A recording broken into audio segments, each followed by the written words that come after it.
The night was colder than usual. A bitter wind howled through the dimly lit streets, rattling the windows of a small, modest home at the edge of town. Inside, Aiden sat alone, his fingers gripping the edges of an old, creased photograph. His father's face stared back at him, eyes kind, lips curled into a smile that once brought warmth to Aiden's heart. But now, that warmth felt like a distant memory, a flicker of light swallowed by the shadows of time. He hadn't seen his father in years. Not since that day.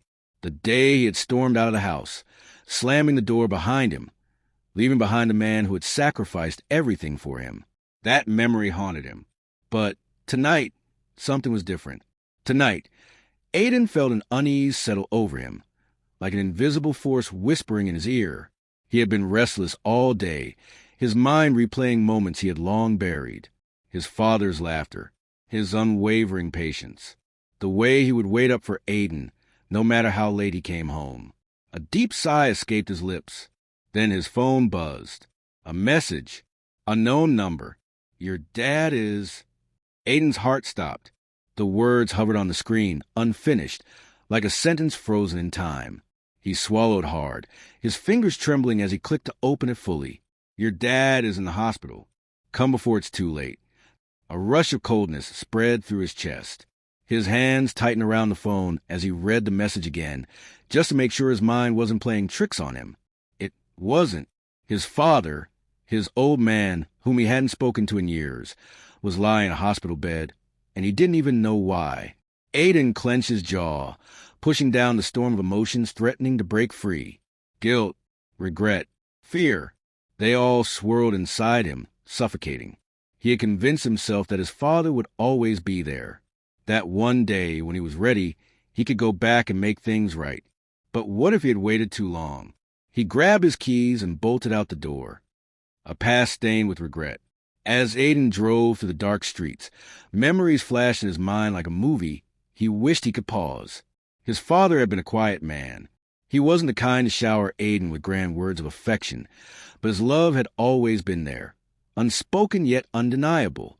In the way he worked 2 jobs just to put food on the table. In the way he would leave the last piece of bread for Aiden, pretending he wasn't hungry. In the way he taught him to ride a bike, running alongside him even after his legs ached. But Aiden hadn't understood then. He had only seen what he thought was strictness. The endless lessons. The silent stares when Aiden made mistakes. The disapproving shake of his head when Aiden chose the wrong friends. And that night, Aiden shut his eyes for a second, trying to push away the memory, but it was relentless. The shouting, the accusations, the way his father had looked at him, hurt, disappointed, yet still loving. Leave if you think you're better off without me, his father had said, voice low and tired. And Aiden had left. The past clawed at him as he reached the hospital, his breath shallow, his hands sweaty. He ran through the entrance, searching for answers. Sir, may I help you? A nurse asked, startled by his urgency. My father, Richard Evans. Where is he? The nurse checked the records, then pointed toward a corridor. Room 217. Aiden didn't wait. A father's unspoken love. When he entered the hospital room, the first thing he noticed was how small his father looked. Once a strong man who had carried Aiden on his shoulders, he now lay weak and frail, surrounded by the beeping of machines. Aiden's breath hitched. He had never seen his father like this. Dad, he whispered. His father stirred at the sound, his eyelids fluttering open. And for a second, Aiden saw something he never expected. His father smiled. Even now, after all these years, after Aiden had abandoned him, he smiled. You finally came, his father said, his voice raspy but warm. Aiden's chest tightened. I didn't know, Dad. I should have. His father raised a weak hand, as if to silence him. No regrets, son. You're here now. That's all that matters. But it wasn't all that mattered. Aiden wanted to say so many things. He wanted to apologize, to tell him that he missed him, that he had been a fool for walking away, that all these years he had searched for love in the wrong places when it had been right there all along. But the words caught in his throat. His father chuckled, seeing the struggle on Aiden's face. Still bad at talking about feelings, huh? Aiden let out a shaky laugh, a tear slipping down his cheek. You got that from me? His father added with a wink. The machines beeped softly, filling the silence between them. I don't deserve your kindness, Aiden finally admitted, his voice breaking. His father sighed, looking at him a mixture of love and sorrow. You were young. We all make mistakes. But son, love never keeps score. Aiden clenched his fists. But I left you, Dad. I turned my back on you. And yet, here you are, his father said, placing a weak hand over Aiden's. That's what matters now. Aiden lowered his head, unable to contain the tears. His father had every right to hate him, to resent him, and yet he was still the same man who had always put Aiden first. A silent prayer and a second chance. Hours passed in quiet conversation. Aiden listened to his father speak, hanging on to every word, afraid that if he looked away for even a second, he might miss something important. I prayed for this day, his father admitted suddenly. Aiden looked up. You prayed for me to come back? His father smiled, eyes filled with warmth. I prayed for you to find your way. Whether that meant coming back to me or not, I just wanted you to be okay. Aiden swallowed the lump in his throat. He had spent so many years believing he had to prove himself to the world, that he had to carve his own path, away from his father's shadow. And in the process, he had ignored the one person who had always believed in him, even when he didn't believe in himself. The weight of his mistakes crashed over him, but as he held his father's hand, he realized something. It wasn't too late. Not yet, Dad. I want to make things right, Aiden said softly. I don't know how, but I want to start over. If you'll let me. His father's eyes glistened with unshed tears. You never needed my permission, son. You were always welcome home. Aiden squeezed his father's hand, silently vowing to never let go again. Outside, the night was still cold, but for the first time in years, Aiden felt warmth return to his heart. But fate had other plans, and as the machines beeped erratically, signaling the start of something Aiden wasn't ready for, he realized just how fragile second chances truly were. The rhythmic beeping of the heart monitor filled the hospital room, a steady reminder that time was slipping away. Aiden sat beside his father's bed, gripping his frail hand, as if holding on tighter could prevent the inevitable. Dad! Stay with me, Aiden whispered, his voice cracking under the weight of fear. His father gave him a tired smile, his breath shallow. I'm not going anywhere, just yet. Son, but you need to promise me something. Aiden swallowed hard, nodding. Anything. His father's fingers weakly squeezed his. Don't live in regret. Don't let the past define you. And never forget, love is not about being perfect. It's about being there. Aiden blinked away tears. I should have been there for you. You are now. His father's voice was barely above a whisper, and that's what matters. The beeping of the machines grew irregular. Aiden's chest tightened. Dad, please? The doctors rushed in. The world blurred. Aiden was pushed aside as the medical team worked, their voices a mix of urgency and controlled chaos. Code blue, someone shouted. Aiden watched in horror as his father's body jerked slightly under the weight of the defibrillator's shock. His hands clenched into fists, his heart pounding. This wasn't how it was supposed to go. Not yet. Not now. Then silence. The longest, most unbearable silence Aiden had ever known. A single, continuous beep filled the room. Aiden's body went numb. No, he breathed. But the doctors had already stepped back. Their solemn expressions said everything. Richard Evans was gone, drowning in regret. Aiden didn't remember much of what happened next. The hospital paperwork, the condolences, the funeral arrangements. It all blurred together like a dream he desperately wanted to wake up from. He sat in the front row at the cemetery, staring at the casket being lowered into the earth. The finality of it all crushed him. People came up to him, murmuring words of comfort. But none of it mattered. He had wasted years being angry, wasted time proving something to the world, when the only person who had ever truly believed in him was now buried beneath 6 feet of dirt. A gust of wind blew, rustling the trees. Aiden barely noticed. You okay, son? A voice asked. Aiden turned to see an elderly man standing beside him. He recognized him, Mr. Henderson, his father's longtime friend. Aiden forced a nod. I don't know. The old man sighed, placing a comforting hand on Aiden's shoulder. Your father was proud of you, you know. Aiden scoffed. I don't see why. I abandoned him. Mr. Henderson shook his head. He never saw it that way. He used to tell me, my boy is finding his own way. He'll come back when he's ready. Aiden's throat tightened. I wasn't ready. I was too late. Mr. Henderson looked at him, his eyes filled with wisdom. Son, love doesn't keep score. Your father never held grudges. He just wanted you to be happy. Aiden closed his eyes, fighting back the overwhelming guilt. But I never got to say goodbye. Mr. Henderson's grip on his shoulder tightened. Then say it now. Aiden looked up at the sky. The wind blew again, gentler this time. And deep inside, he swore he could feel his father's presence, as if whispering the same words he had said in the hospital. You were always welcome home.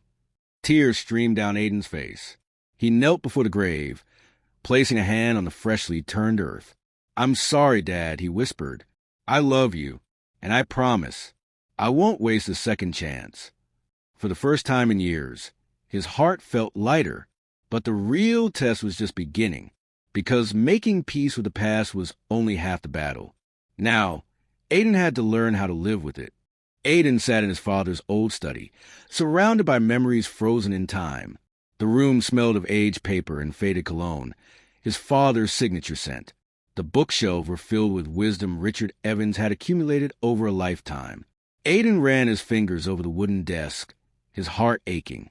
This was where his father used to sit, where he wrote letters, signed documents, and occasionally jotted down thoughts in his worn leather journal.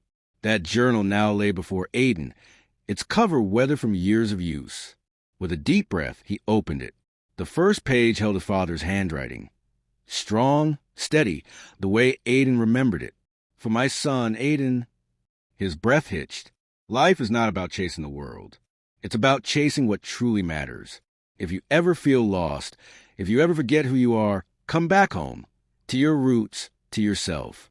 You are more than your success. Son, you are more than your mistakes. You are loved. Tears blurred Aiden's vision. His father had known, somehow, that he would need these words, that someday regret would lead him back here. He turned the pages, reading more. His father had written about his struggles, his failures, his triumphs. He had written about Aiden, his pride in him, his unwavering faith that his son would find his way. You will stumble, Aiden. You will fall. But no matter how far you go, never forget, love waits for you. Always. Aiden closed the journal, pressing it against his chest as silent sobs racked his body. It wasn't too late. Maybe he couldn't change the past, but he could honor his father's wishes. He could be the man his father believed in, and he would start by fixing what was broken, mending bridges. Aiden knew where he had to go first. His mother. She had stood beside his father through everything, but Aiden had barely visited her in years.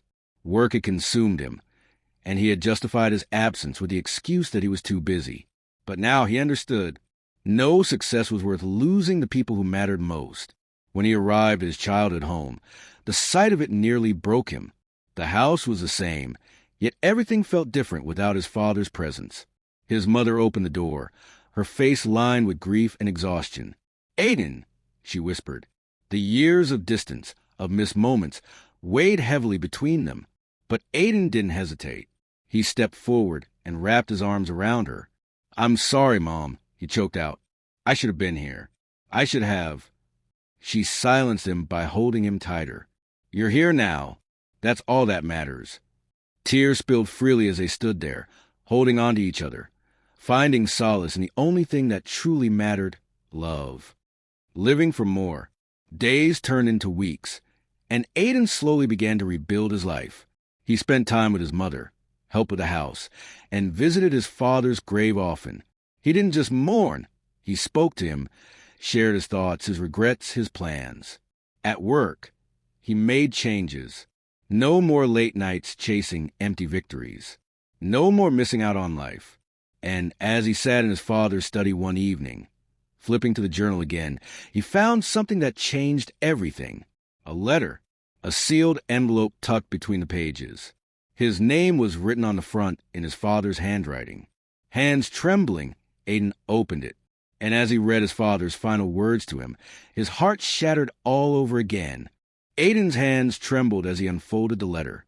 His father's handwriting, familiar yet fragile, covered the page.